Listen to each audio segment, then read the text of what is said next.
يستغفرك لكل ذنب يكون في اشترائه قطع الرجاء ورد الدعاء وتوارد البلاء وترادف الهموم وتضاعف الغموم. اللهم إني أستغفرك لكل ذنب يرد عنك دعائي ويقطع منك رجائي ويطيل في سخطك عنائي ويقصر بي عنك أملي. فصل يا رب على سيدنا محمد وعلى آل سيدنا محمد وعلى أصحاب سيدنا محمد واغفر لنا يا خير الغافرين. We begin our khutbah by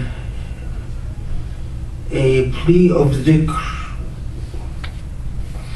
as dhikr is the heart of not just of our faith, but dhikr, remembrance, that simple act of remembrance, remembrance of who we are in the world, our place in the world,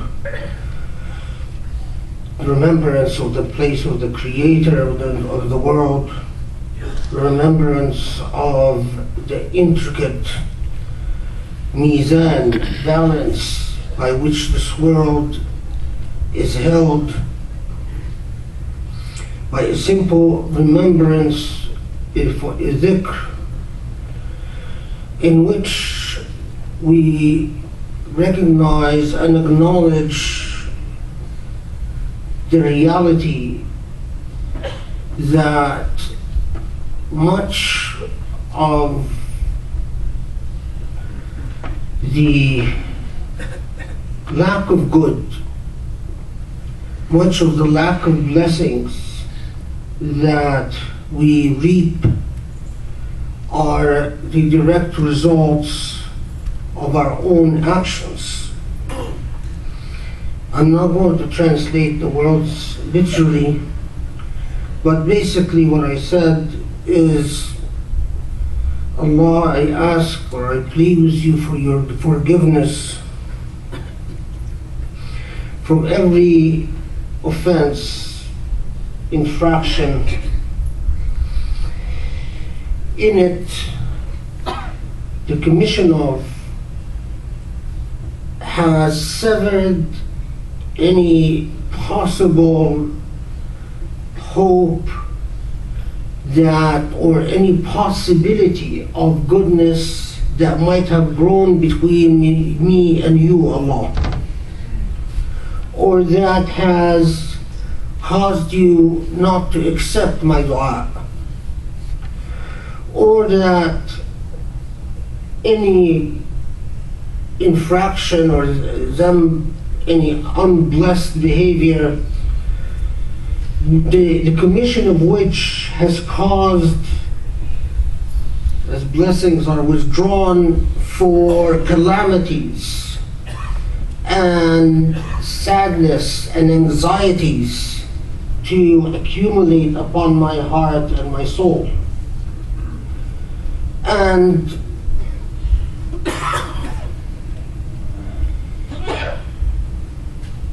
or that any act, or even beyond the act, it's any alienation that would make you not look towards me and not surround me with your grace. And we always remember that we acknowledge the Prophet who will intervene in the Day of Judgment on our behalf. Then we call upon prayers for Prophet Muhammad ﷺ, and on his companions and his family, and on the rest of Muslims that follow the Prophet till the final day. This, and I will tie this to the, of course, that we are now past the middle of Ashura and upcoming Ramadan, inshallah.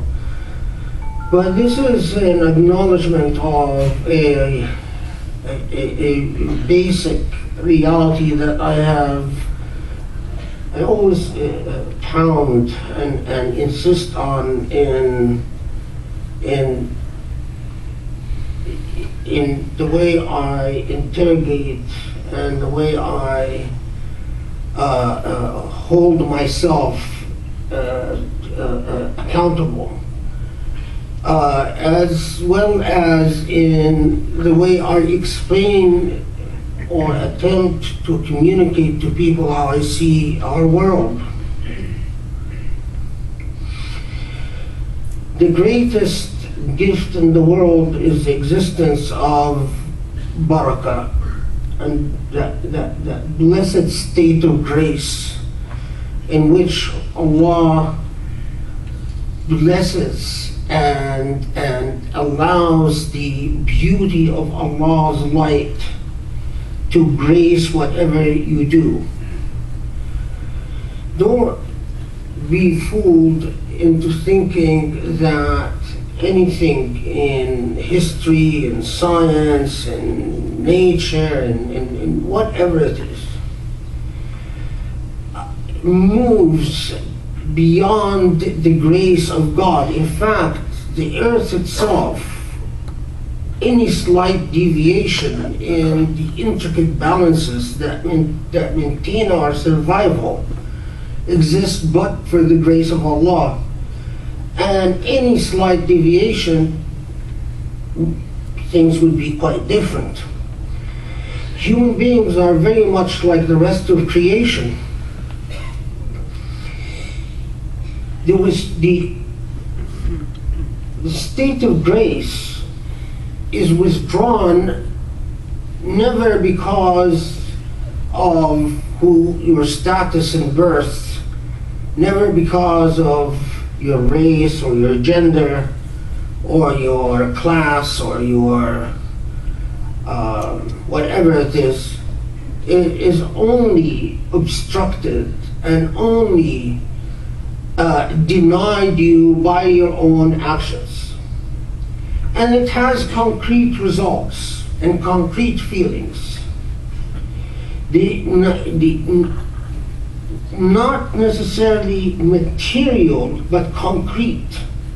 And when I say that, I mean the feeling of anxiety, the feeling of alienation, the feeling of instability, the life that surrounds us, in which people are confused about roles of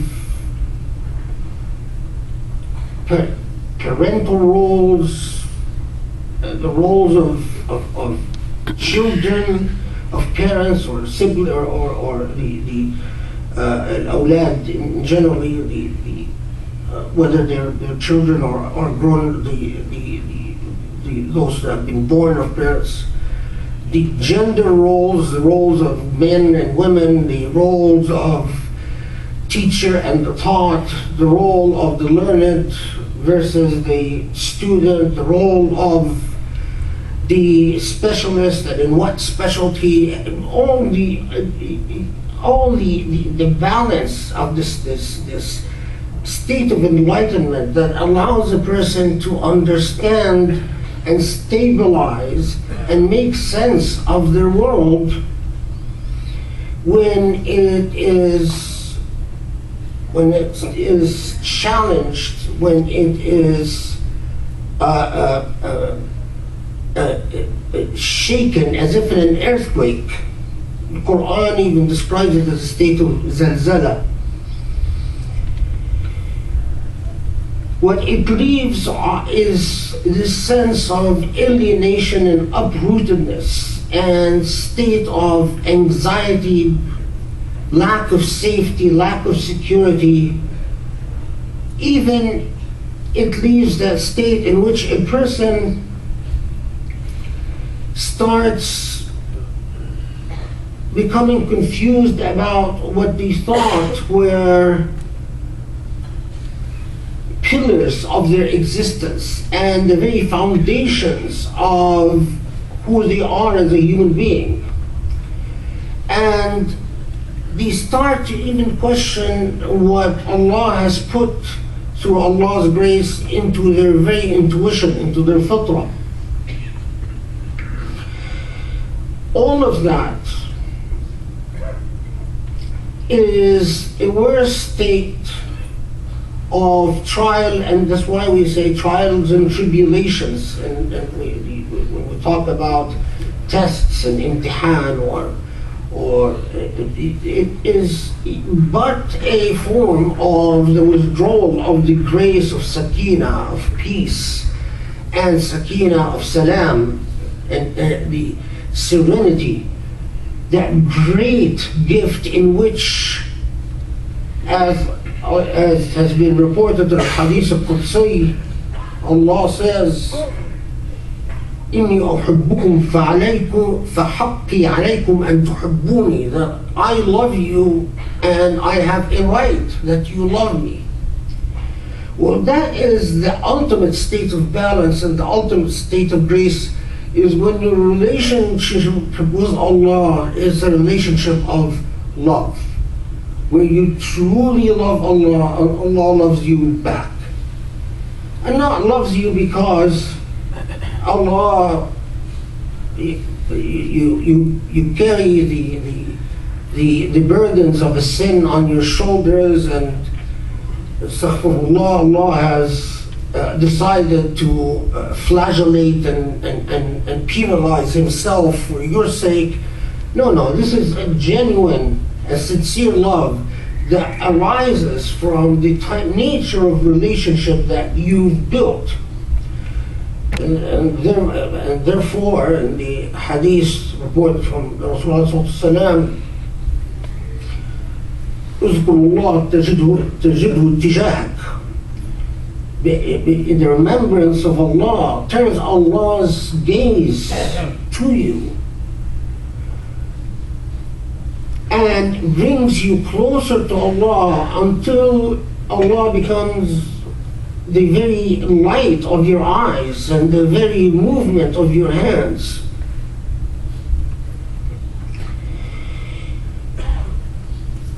This is needed today more than any other time, and more so than any other place.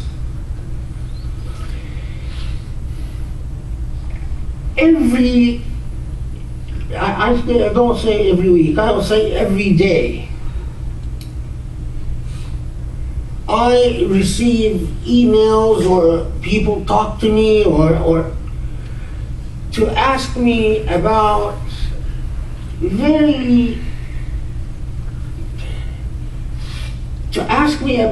things they encounter on the net, things they encounter on computers, things they encounter on all this modern Twitter and whatever else exists, Facebook and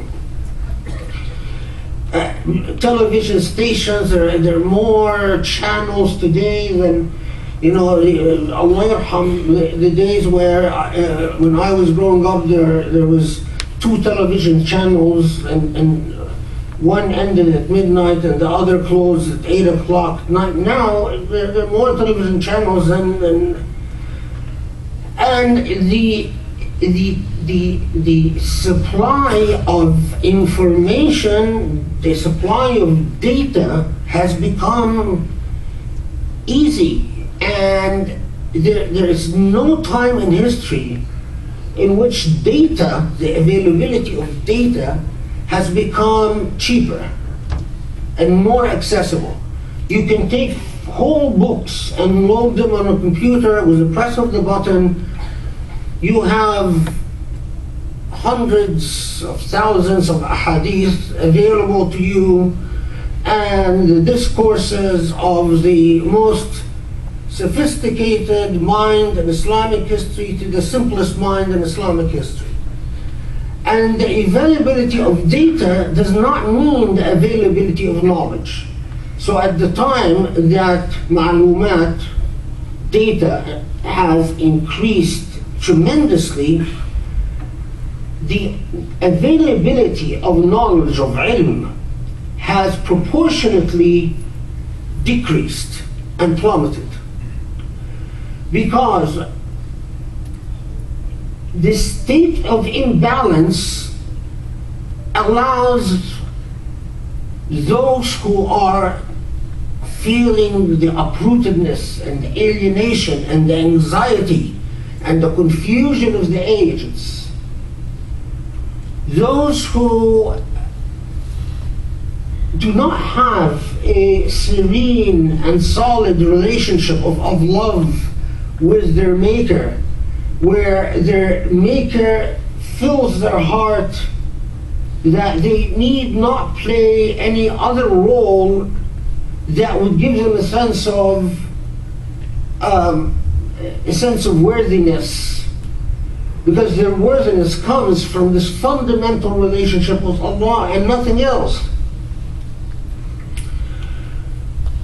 No, in these ages of social alienation and anxiety and uprootedness, we also find that people become as if socially nervous. And when they're socially nervous, they start to look around. It's as if in the ancient days they would look around the stars and they look at the oceans for in the absence of knowledge, in the absence of true ilm, or at least the teachers, people then access what they have no readiness to comprehend or understand. And so you find exactly what we find today. Any Islamophobe that wants to find something bad to say about Islam can find it, because they can find some idiot saying something idiotic somewhere. Any Muslim that wants to find an excuse to wiggle out of the Sirat al-Mustaqim can find it, because if they search long enough they'll find any twisted person saying something twisted somewhere. Any person that doesn't find the love of Allah and their relationship with Allah fulfilling, and what they want is power, the sense of power and prestige and power and control over others, or and as we say in Arabic, has psychological problems, and they want to unload their frustrations on other human beings, can search enough and collect data to empower them to unload their frustrations on their wives, on their children, on their neighbors, on whoever it is, on other sects, on the Shia, on the Sunnah, on you name it. No time, we need institutions, structured institutions of proper learning. Now, as in more than any other time in history, we need that rare breed of true scholars who engage in true study and in pursuit of true ilm, and who do it anchored on a fundamental relationship of love of God and for God, for Allah, and min Allah, than any other time. اللهم ارحمنا برحمتك ادعوا الله يستجب لكم.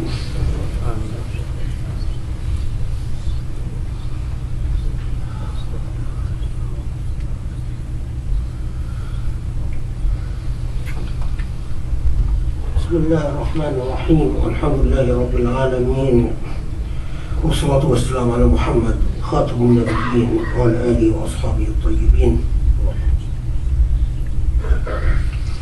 We exist in a world of smoke and mirrors.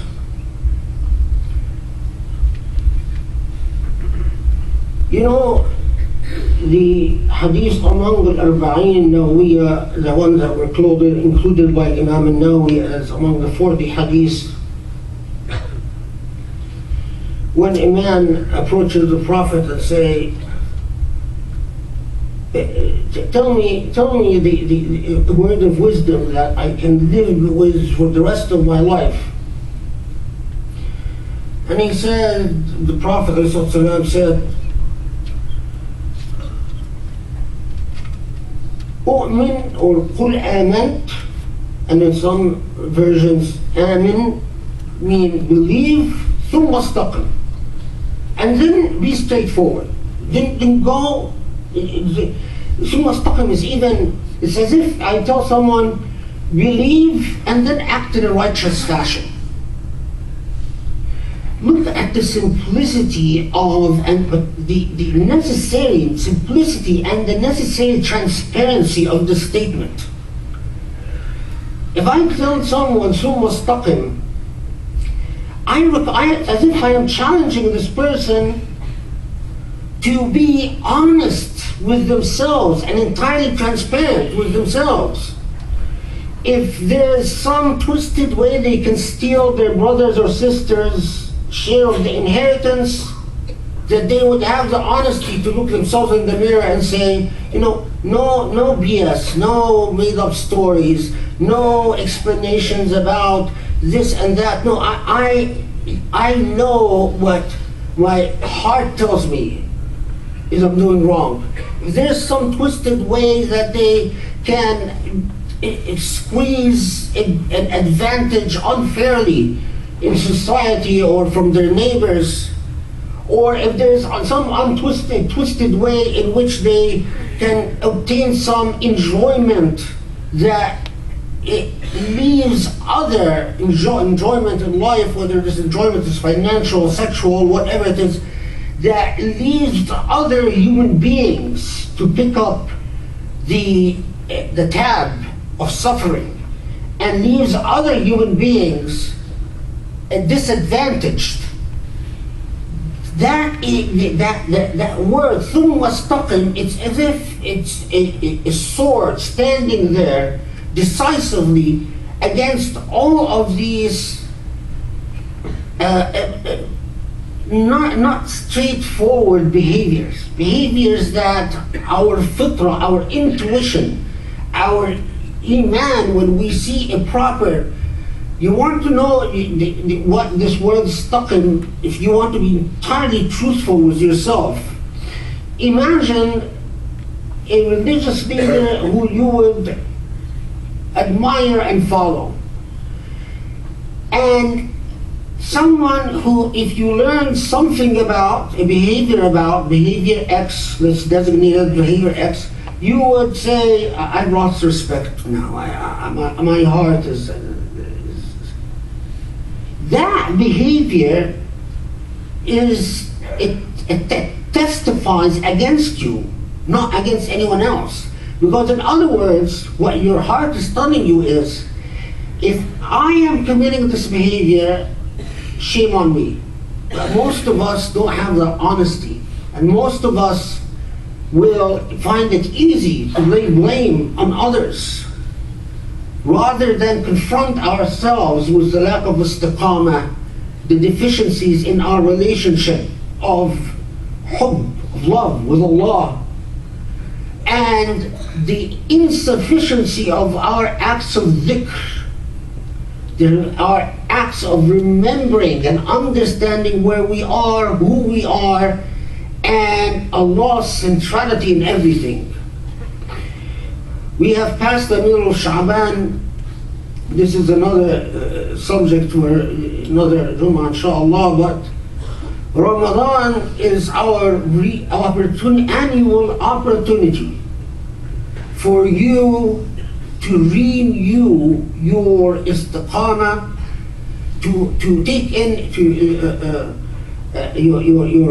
yourself for a thorough tune-up of your soul, a tune-up of your intellect, a tune-up of your relationship with Allah.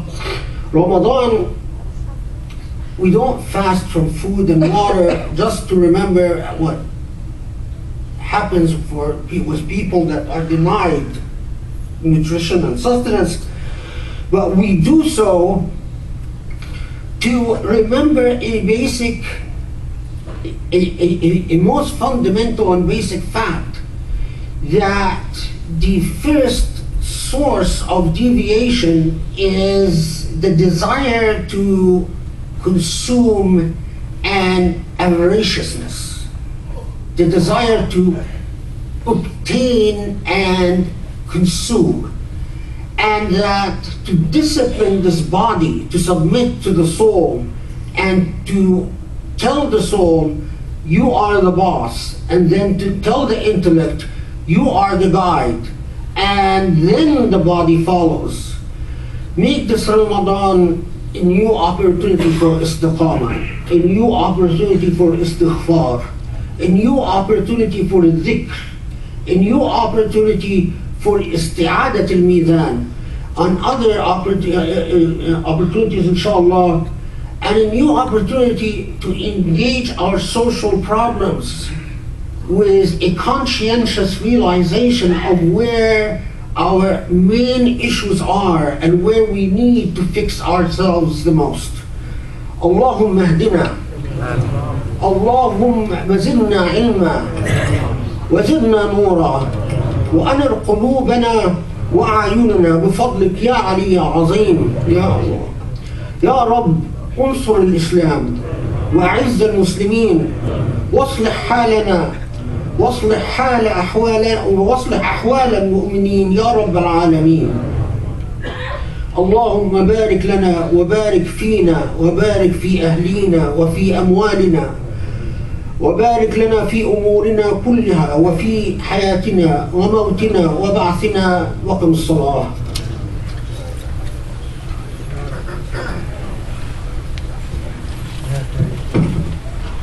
الله أكبر الله أكبر، أشهد أن لا إله إلا الله، أشهد أن محمدا رسول الله، حي على الصلاة حي على الفلاح، قد قامت الصلاة قد قامت الصلاة، الله أكبر الله أكبر.